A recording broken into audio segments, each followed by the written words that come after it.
Welcome to the Make Sense with Dr. JC podcast. This podcast covers topics that expand human consciousness and performance. On the Make Sense podcast, we acknowledge that it's who you are that determines how well what you do works, and that perception is a subjective and acquired taste. When you change the way that you look at things, the things that you look at begin to change. The Make Sense podcast is sponsored and primarily funded by the Make Sense Academy, our private community where open and curious seekers of growth and expansion apply the Make Sense principles and systems to move from simply going through life to growing through life. So check out the Make Sense Academy risk-free for less than you'll spend today on shit that you don't need. Welcome, my friends, to the uprising of the sleepwalking masses. Welcome to the Make Sense with Dr. JC Doornick podcast. Makes sense. Great morning, humans. Great morning, world. This is your boy, Dr. JC Doornick, and welcome to another edition of the Make Sense with Dr. JC podcast. This is a place where confusion dies and progress thrives. Unaware just days ago that June has been deemed Men's Mental Health Month. And this one is dedicated to all of the men out there, as well as myself. And we're going to unpack some things and arm all of you with awareness. And I think that's what the whole idea of Men's Mental Health Month in June is about. And it's about awareness. And that's what this podcast is all about. This podcast is just about the idea of arming people with the awareness of multiple perspectives on things. I think where we get caught up very often is allowing our conditioned mind, our programmed conditioned mind that started off in the formative years and was conditioned by our mother, father, teacher, preacher, and then went on to be conditioned by everything that we consume in society. And we even have the paying forward of everything that we learned from evolution. And once you're aware of something, it doesn't mean that everything in your life changes. It changes in the sense that now you know, but we still have this miraculous ability, men as well, especially men, to create a bias and overlook something that we know. And we still have this ability to choose the way that we want to see things and the way that we want to respond to things. The whole idea behind the work that I do in the Make Sense Academy and with the interface response system and all of our communication technologies is to recognize that there's this conditioned mind that's going on that has your ego working for it. And it's always pretty determined on seeing things a certain way, and that would be the way that you've typically seen them, your version of what we call normal. But we know that growth and expansion happens where? Not in that space, in the abnormal. So what we teach people to do is just allow yourself, give yourself permission to acknowledge that your programmed and conditioned mind is predetermining the way that you see and feel and think, has a lot of potential faults, right? Gets us into trouble.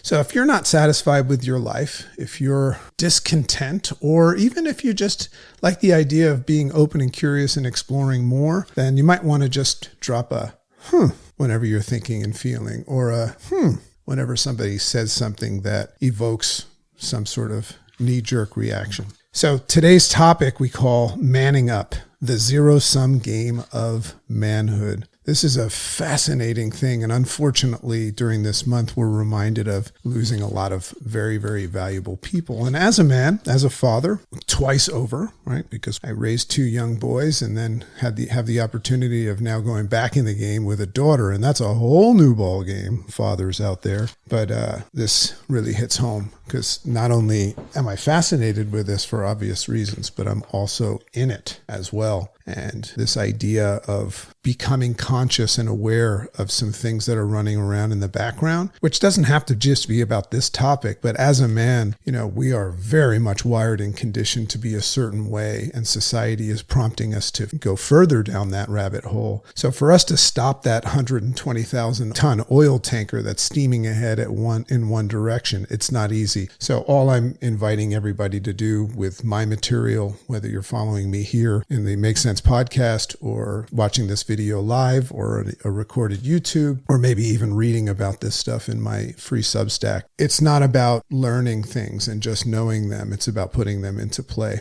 So I hope that this will arm you with that awareness. So this is a self-reflection, and it'll be blended with Jungian insight from Under Saturn's Shadow by James Hollis, as well as the dragon's self-reflection. And that's what always makes these things interesting. For anybody that is interested in learning more about men's health, but also learning about shadow work, James Hollis is a great read. And as you know, last week on the other last live that we did the middle passage by him. So in recognition of Men's Mental Health Month, I offer this not as a diagnosis, but as a mirror, a reflection of one man's honest reckoning and what it really means to be a man in a world that rewards our silence and buries our truth. Oof, isn't that true? So every June, as I stated before, we remember some of the tragic losses of great men. Some prominent ones that most people recognize: Robin Williams, Philip Seymour Hoffman, Anthony Bourdain. And these were men who made us laugh, think, feel, and then left us all too soon, as they all do. These weren't weak men by any means. They were men crushed by a quiet torment of expectations that they could no longer uphold, and the silence that made it impossible to ask for help. If I'm going to get vulnerable right now, I'm going to say something that might cost me myself the stamp of being considered a real man in the eyes of you. Hi, my name is Dr. JC Doornick. People call me the Dragon, and I am scared about a lot of things. There. I said it. I know some people will hear that or read things like that and think that I have all of a sudden betrayed the code. And that's what we're going to talk about today, the code of being a real man. And you don't have to be a man to listen to this, because there's a chance that you have a relationship with a man, regardless of your preferences. It's important to understand what's going on the other side. You know, we read books like Men Are From Mars and Women Are From Venus. That's what this stuff is about if you are not currently. Some of you might think that I've betrayed the code, but what I'm doing is I'm creating space for honesty. And that is what we may need in order to prevent some more loss. You might think that I've kind of outed the brotherhood by saying I'm scared. And guess what? Whether they admit it or not, other guys are too. I'm tired of pretending. I'm tired of losing other friends and men. And I've lost a lot. I've lost 5 very close friends, and I've lost them to silence, to pride, to pressure, and to shame as well. If sharing the truths help even just one man feel the courage to remove his mask in a proactive way, then it's worth it. Because here's the truth. Let's talk about the truth today. Being a man today is, like I said, a zero-sum game. And James Hollis talks about this in his book and a lot of his work. And what that means is that you're either a winner or a loser as a man. Most of the time, that's what you think. We catastrophize. You know, it's either one or the other. There's no middle.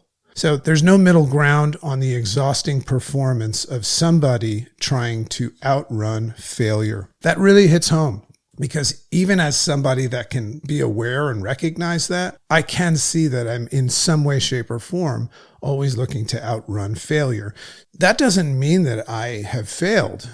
That just means that I can see it, which is the birthplace for shifting. We always talk about drifting and shifting. The first thing that you need to do to shift is recognize that you have gone adrift. But failure, what I want to know is by whose standards? That's the interesting thing about failure and being a man.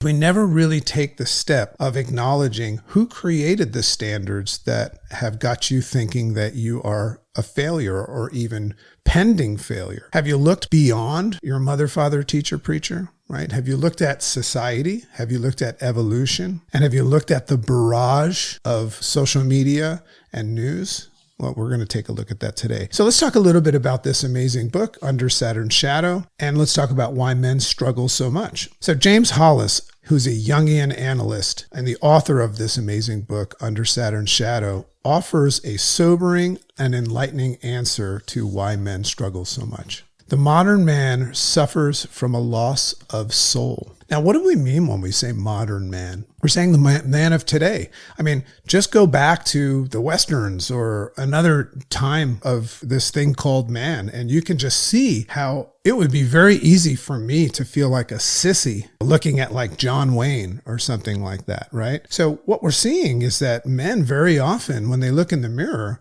identify that they've lost their soul. So that suffering often begins in childhood. Boys are taught explicitly, yet silently, to disconnect from their emotional world. That vulnerability is to be shamed. Vulnerability is not something that you want to do. I'm going to be vulnerable today, and you're going to see that it's by no means a weakness. In fact, it's a superpower to be vulnerable. But there was a time that we look back and we see real men, right? I mean, I hear that all the time. I need a real man. Oh, be a man. Man up. So vulnerability is shamed. Dependency is punished, and sensitivity is exiled. You know, I see a lot of these men's groups forming right now where they go away on a retreat of some sort and scream and yell and pound their chest and hunt and shoot crossbows and like chop wood and eat dirt and all of that stuff. And I know that there is also some space for people to tell the truth there, and there's a lot of value in that. But, you know, what I'm pointing out is that a lot of it is shaming other aspects of being a man. You know, it's just saying, look, reclaim your manhood. And we're going to talk about what that looks like.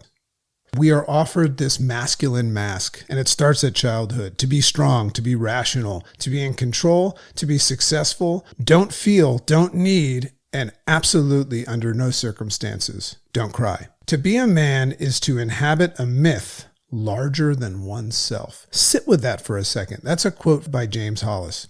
To be a man is to inhabit a myth that's larger than oneself. What that is that's something that's unattainable.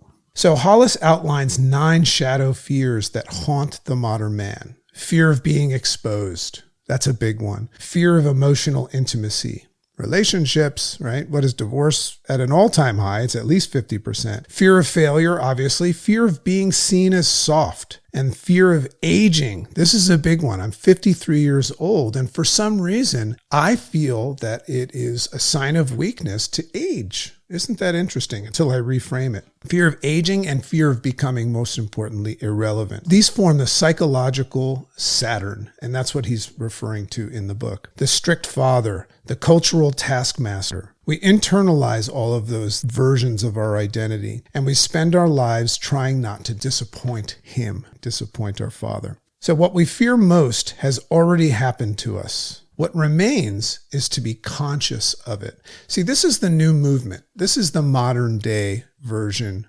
of being a human. And we're going to talk about the difference. What's the difference between being a man and a human? Fascinating, right?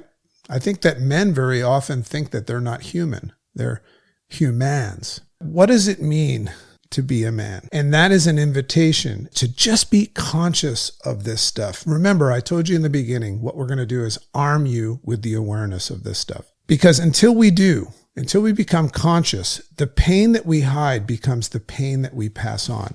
Now that right there is fascinating. If I look back at my childhood and my relationship with my father, I think he listens to this podcast, so we just speak the truth. You know, that's okay. There's no harm meant or anything. This is just what happens, you know. It's funny how we are enamored by our parents and men and the father, and we look up to them. But then at some point, we always find out some sort of a weakness or a failure. You know, like my dad was never home. He was always traveling or something like that. And then we spend all of our time trying to blame him for that, right? Because we made him out to be this thing. And then we spend the rest of our life trying to not be like that. It's just fascinating. And all that needed to be done was an acknowledgement and a conscious acknowledgement of the truth, of the pain. I spent so much time and reading and research to learn how to figure out a different perspective and an alternative perspective of why my father was the way he was,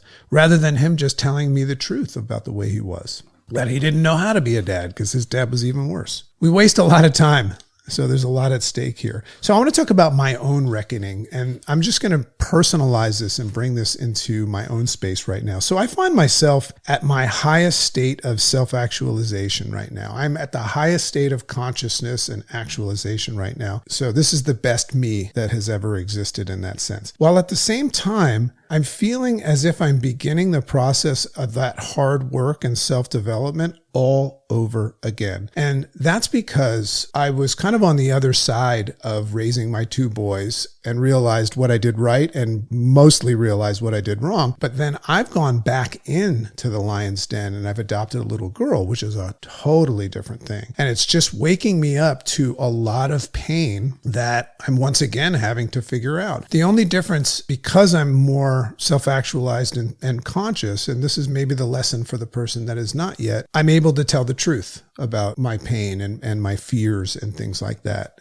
And don't feel like I'm complaining or showing a sign of weakness. I'm just looking to not pass on the pain. That's my focus right now. I don't want to pass my problems on to my kids. I want to talk about my problems, let them form their own problems, but know to talk about them. So the adoption of my daughter at a later age, I went back in, has me in a scary place. You know, my love and admiration for my daughter are frightening, to be honest with you. You know, they're boundless and have activated some of the old wounds of my shadow that I'm proud to say I'm aware of. So that's different. It's different if you feel pain, but you're aware of what that pain is associated with. And it's even better if you have the ability, like I'm doing right now. I don't know who this podcast episode is for, but I'm talking about it. Things like abandonment. I struggled a lot with abandonment, meaning I was left in my eyes. You know, I was left alone. Somebody said they were going to do something and failed me in my eyes and all of that stuff. So as somebody that still struggles with those scars of abandonment, even if I talk about them, it doesn't make them easy. It just makes it easier, perhaps. I find myself justifying the idea that my daughter will never really be ready to go out into the world. Surely never date a man, especially one that represents anything that I'm not happy or proud about from my childhood. But she'll never be able to go out into the world without my help and my protection. I don't know if anybody as a parent, specifically a man, can resonate with that, but that's the way I actually think. I know it's foolish, and I know that she has to live her life. That's a wound. That's a fear. So I can normalize this by saying, oh, this is typical dad and daughter stuff, to be so protective and joke about it. But it's no joke, right? It's actually pretty tough. And why are we talking about this during June, Men's Mental Health Month? Because this is the stuff. This is the fertile soil that we create these ideas and concepts that we don't let go of. And we start to struggle. And unfortunately, that ends in a very dark way sometimes. Yet at the same time that I'm feeling all these things, I see that that's my unresolved abandonment issue. Those wounds, those abandonment issues that I have from my parents that I'm projecting onto her if I'm not careful. And I don't want to pass that on to her. I don't want her to feel bad going out into the world knowing that it hurts me. But there's this unhealthy version of my brain that does. I don't know who's willing to admit that kind of stuff. So as a result of some dysfunctional parenting, and that's on my side, and this is just my perception, that's a father who spent most of the time away from us. That's manifesting today in poor relationships with my parents. This perception that I have when I was a kid, you know, like I stay clear. I don't get too involved in things like that. In fact, you know, I haven't seen my mom in quite a long time. I find myself distanced from them. And I do so as a means of my own mental health and safety. And we have to do that sometimes. You know, that's not necessarily a bad thing. But this is not what I want for my daughter. In fact, it's my worst fear, right? My worst nightmare ever could be that my kids look at me one day the same way that I look at my parents. Isn't that interesting? So here I am having struggles with my own parents because of my wounds.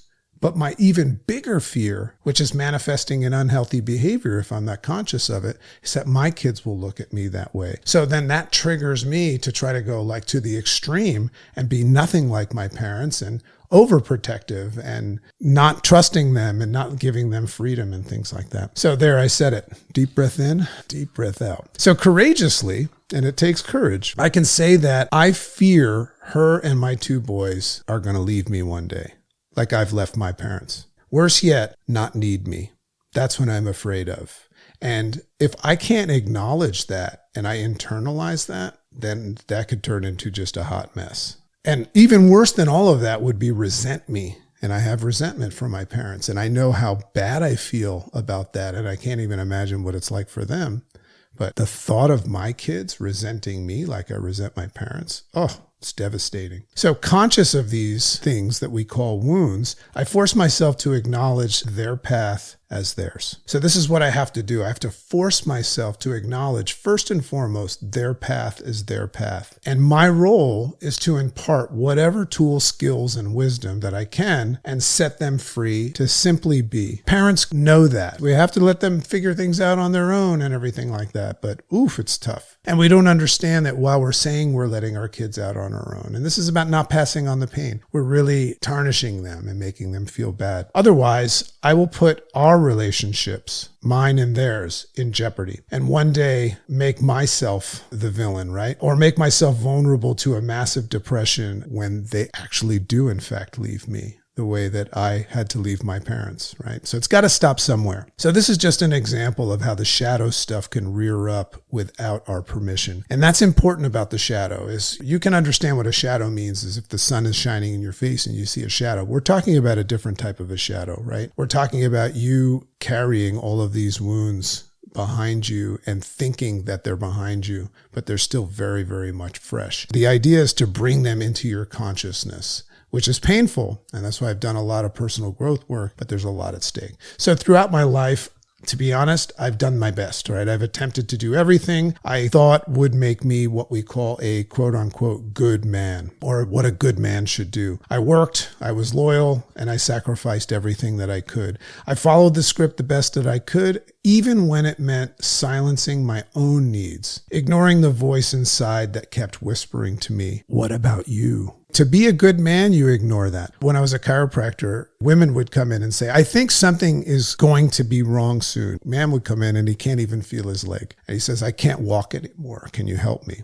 So there's the difference. I wore the armor, I earned the stripes, and I played the part, unfortunately, because that caused me a lot of trouble. You know, when you're wearing armor and thick skin and you never think about yourself and you hit a wall, it's very, very tough. And that was a dark time for me. But underneath all of that armor, the checklist of manhood, right? Provider, protector, achiever, there was another voice that I had been ignoring. And that was ignored because of this fear that it would threaten my attempts of being deemed a real man in my wife's eyes, my children's eyes, and society's eyes, as I'm doing right now. I don't know how society would view me doing this podcast episode, as a real man or a sissy or some sort of weak individual or maybe some sort of sensitive guy. I don't know. That voice inside asks, is this really living if you allow it to? If you listen to the voice inside, say, is this really living? Is that really necessary? Do they see the toll that it's taking on me? See, the man knows the toll that all this stuff is taking on them. But you start hearing that whisper inside of you. And whether you answer that call or not is where the rubber meets the road. How long can you keep going like this? That's a voice that a lot of men hear in their minds, right? So all the while, my soul was pounding its fist against the walls of my manly ego, demanding to be heard. And it was screaming things like this. This is what is happening on the inside that we're quieting down. You're not invincible. You actually do cry. You just don't let anyone know. You long to be nurtured and cared for yourself. Isn't that an interesting thing? To actually admit that you want to be longed for and cared for, and what a real man thinks of. For God's sake, tell them that you're only human. But I didn't know how to say that. Men are not taught how to say those things until they get to the very end when they seek out therapy or something. Because no one ever told me that a real man could feel and voice those things. So this is one of the challenges with being a man, is nobody ever taught you what was okay. Well, they taught you what was okay, but it wasn't this. To voice your feelings and still be a man. Is that possible?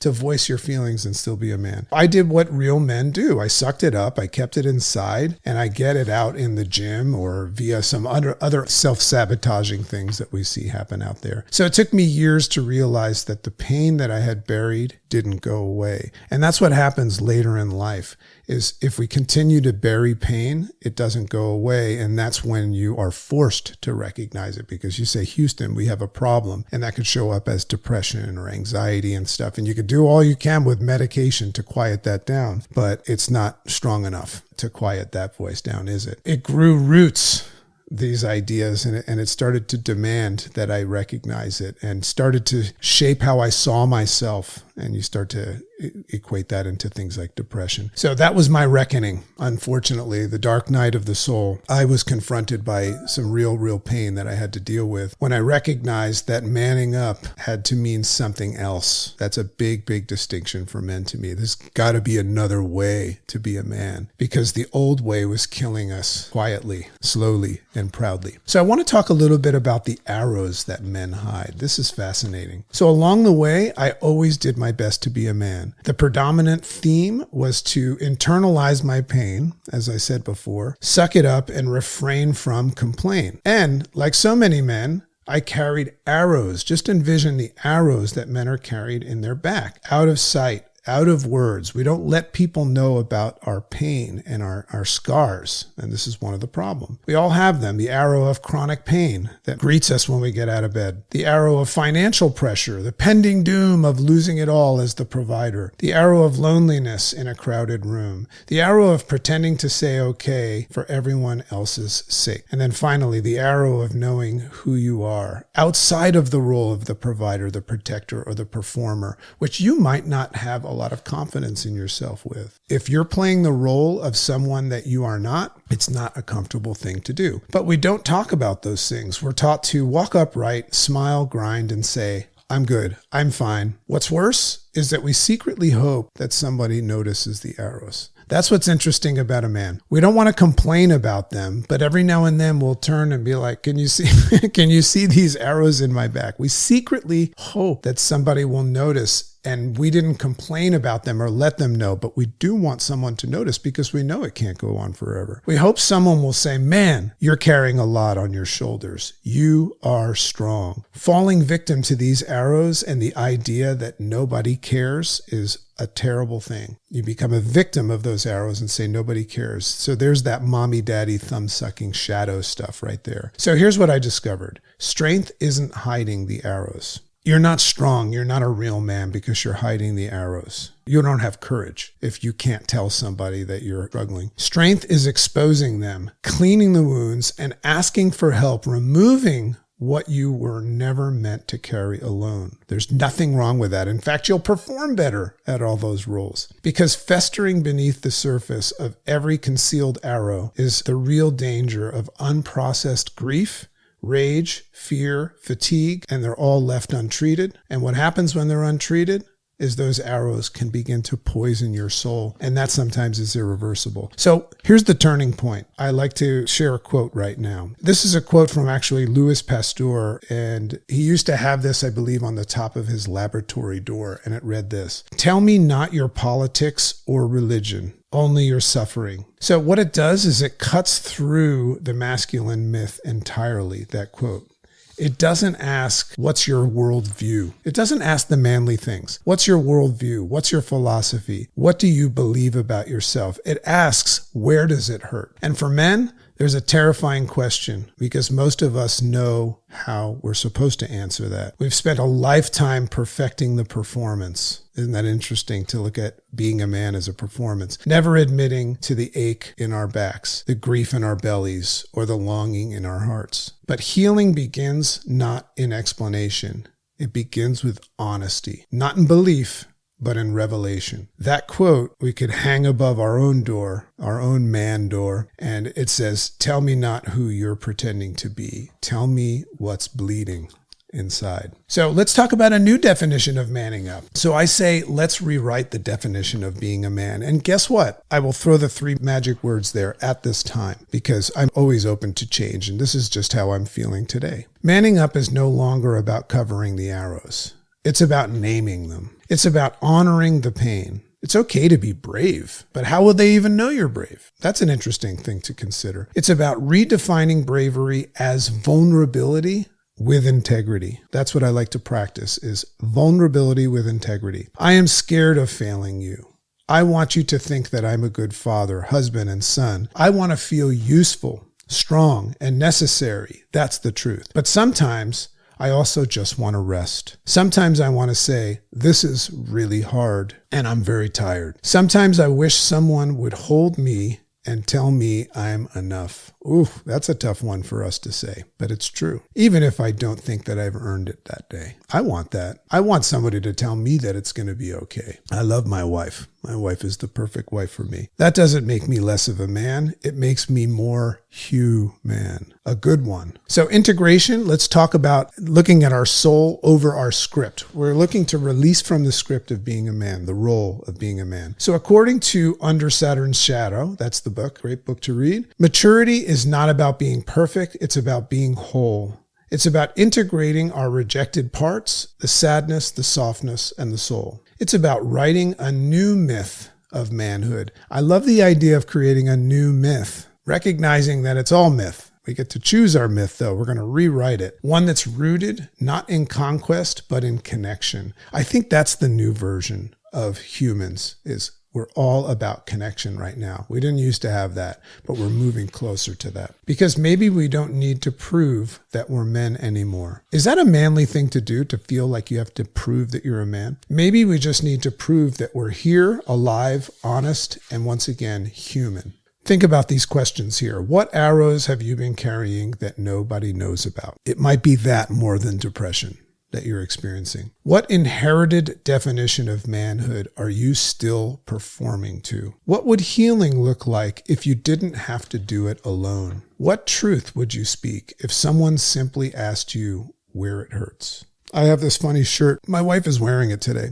And it says, it's just a gray shirt, and it says, I'm fine. And then on the side, it's got this picture of a big gaping wound, like somebody shot me through the side with a cannon and I'm bleeding, but my shirt says I'm fine. Can you now look at the men in your life with more empathy and understanding? Not feel bad for them, right? Because we could have a Women's Health Month too and look at the other side. So if this episode resonated with you, I'm just going to invite you to share it with another person. And the reason why is that if you're not armed with the awareness of this stuff, you don't have a fighting chance. You don't even know what you don't know. So if you know somebody that's struggling or that you just love, share this with another man that perhaps needs permission to kind of lay down his armor. Give him permission to do that today. Let's start honoring each other's wounds, not hiding them. And remember, you're not alone. You're not broken. You're not less for feeling. Yes, you are a man. You are a man. Look in the mirror. You are a man, but you're also a human. There's the lesson for today. A soul that's worthy of healing. And it's not a weakness to be vulnerable, my friends. It's actually a superpower. Make sense? So as always, we hope that you'll follow our podcast, Make Sense with Dr. JC podcast. We have a free Substack called the Make Sense Substack, Echoes of So grateful for everything that's happening right now. And I know it's on the other side of me being vulnerable and me being consistent and working hard. It is still very, very nice to see the fruits of your hard work, which we never know when they're going to come, starting to rear up. So I'm very, very grateful for everybody that listens to this podcast, that supports us in all different ways, including friends and family. And remember, if you learned something today, give it away, because that's the only way it's going to stay. And by the way, have a nice day. We'll see you next time. Bye-bye. Makes sense.